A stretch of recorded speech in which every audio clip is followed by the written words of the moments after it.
2 கைகளை ஆண்டவர்கிட்ட பெற்றுக்கொள்ற மாதிரி நீட்டி கேட்கலாமா? யோசேப்பை போல, அப்பா நீர் எங்களுக்கு வெளிப்படுத்தினவைகளை நான் கேட்டேன், எனக்கு பயம் உண்டாயிற்று, ஆனா எல்லாரிடத்துல அதை நான் சொல்லல.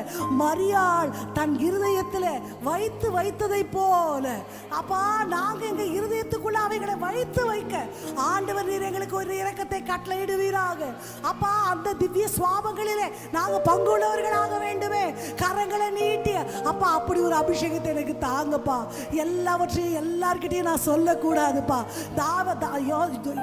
யோசேப்பை போல இருதயத்துக்குள்ள அவைகளை வைத்துக் கொள்ள அப்பா உமக்கு எனக்கு மட்டும் அநேக ரகசியங்களை வைத்துக் கொள்ளுகிறதற்கு என் மேல நீங்க வைத்த அந்த அபிஷேகத்தை பாதுகாத்துக் கொள்ள கர்த்தர் ஒரு இரக்கத்தை கட்டளையிடுவீராக ராஜா. அப்பா உமது இரக்கம் எல்லார் மேலும் உண்டாகட்டும் ஐயா. அந்த அபிஷேகம் இந்த ஆலயத்துக்குள்ள இருக்கிற எல்லாருடைய சிரசின் மேல ஆமென் என்றும் ஜெபிக்கிற இந்த நிமிஷம் வந்து இறங்குவதாக, பலமாய் வந்து இறங்குவதாக, இதுவரை கண்டிராதபடி இறங்குவதாக. இறங்கட்டும். கர்த்தர் செய்ய நினைத்தது ஒரு நாள் தடைபடாது.